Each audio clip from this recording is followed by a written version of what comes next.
Hey there, cats and kitties. I am the Blues Man, Johnny Blues, and as of the time of this recording, the very early morning on Thursday, January 8th, 2015, I was just about to log offline, wrap it up for the night, go to bed, that kind of thing, and all of a sudden, I looked on YouTube, and here's this trailer from GitS channel, GITS channel, all one word, respectively the Ghost in the Shell oriented channel. Whenever there's news updates and everything like that to do with Arise, which has apparently finished its run, and hopefully the second half of which, Borders 3 and 4 will be released in North America at some point soon.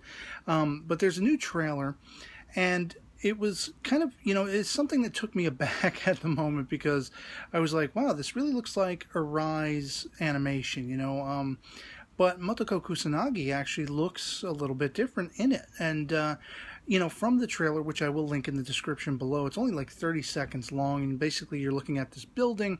You see who I presume to be Motoko Kusanagi jumping in from off camera and slamming down onto like the concrete and crashing through it a little bit, and running toward this building. And then we flash to, of course, the city of probably future Japan, and it's interspersed and intermixed with glimpses of Kusanagi in this weird sort of, almost like line of clones and machinery and all this kind of stuff. She's plugged in, essentially.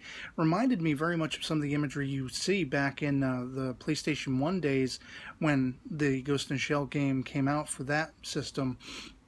We had some animation of, Motoko Kusanagi. She had like a sort of helmet gear on, and she was plugged into all this like circular machinery around her. Kind of reminiscent of that. One thing that I noticed in particular was her hair was much longer in this than it has been in Arise, almost as if to imply that this is building more toward the major, as we saw her in like a standalone complex sort of framework. And I just am all kinds of excited. I ended up being very curious, and going and checking out the website that they have linked. If you go and check out the actual trailer on YouTube, there's a link inside the description of that, which takes you to a website where you can actually download a pretty boss poster, which takes from the imagery that you see in the trailer, where Motoko Kusanagi is seemingly surrounded, like I say, by all these cybernetic clones. They all look lifeless, whereas she's very much sort of got her arm up, and she's looking at you sort of ominously, as if to say, here's the next chapter. Now, as I've done a little digging, apparently this was something that was loosely announced back in September of 2013, that it was going to be a movie following on to build off of what Arise had essentially done, the 4-part, OVA. And that's very intriguing to me, because essentially what they're promising us now is a full-length feature animated Ghost in the Shell film, building off from that. And I've seen a couple of different references, but if you translate, I used Google Translate on some of the information on the site. One of the titles said it was Ghost in the Shell, the movie is what it was going to be called. Another one said Ghost in the Shell Evangelion. I don't know what that means. I don't know if that was a poor translation or what. But basically, we're going to be seeing Toh Ubakata, who was the writer for Arise, returning. We're also going to see Kazuchika Kise, who was the director overall and sort of character designer for Arise, come back. And then basically Kazuya Nomiura, who is somebody who has had a hand in some anime series that I've really enjoyed, from Robotics Notes to Full Metal Alchemist Brotherhood to Les Chevalier Daon. And he's going to be apparently the director of this. You can actually see right here behind me a poster for Brotherhood, which I haven't actually seen, I will admit, but I am a longtime fan of the series Full Metal Alchemist. I've been meaning to catch up with Brotherhood, but this is all kinds of freaking exciting. I have downloaded the poster, I have watched the trailer several times, and I'm stoked. I mean, especially talking about the whole casting of Scarlett Johansson in a live-action Ghost in the Shell feature film.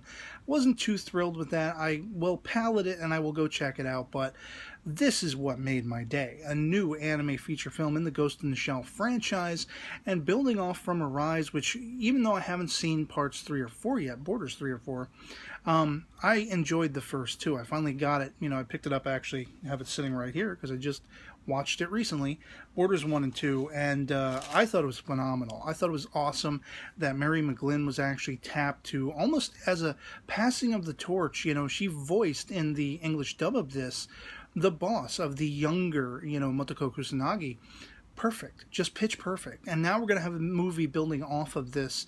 I couldn't be more stoked. So I'd love to hear from you guys in the comments below. Because this news just went up as of the time of this recording, what do you think? I would say go check out the website, go check out the information. I couldn't, unfortunately, translate all of the information, so I don't know all of the little nitty-gritty details, but apparently they had this very much tightly capped, for a long time. Didn't want this information out, I guess, until after Arise had stayed the course and finished its run and everything like that. And I love how Motoko looks in this. Like I say, the longer hair to touch upon, she's older, she looks more akin to what we had in Standalone Complex. And she's wearing like a cyberized suit. There's some skin showing in the midsection and everything. And it seems like she's like plugged into this technology, whatever it is. But like I say, she's surrounded by all these clones and everything. I know that one of the aspects and one of the aesthetics of Motoko Kusanagi in the various incarnations from, like the second manga, as well as the second film, Innocence, and even to a point in Standalone Complex, she would utilize, on occasion, sort of clone cyborgs and different kinds of looking cyborgs and stuff, especially Solid State Society. We see her operating a child, and then she's operating a guy at one point, like a cybernetic guy, and you get a little more existential as you move into stuff like Innocence and the manga, the second manga, where she's almost incorporeal and she's part of the net and all this kind of stuff. So I'm very intrigued. They could go any number of directions with this particular follow-up film to Arise. And yeah, I'd love to hear from you in the comments below if you're as stoked as I am for a brand new Ghost in the Shell full-length feature film anime. And booyah, that's all I can say. So otherwise, I hope you enjoyed the video and that it finds you well. And I hope you enjoy the trailer, by the way, too. And I'll catch you all later. Peace.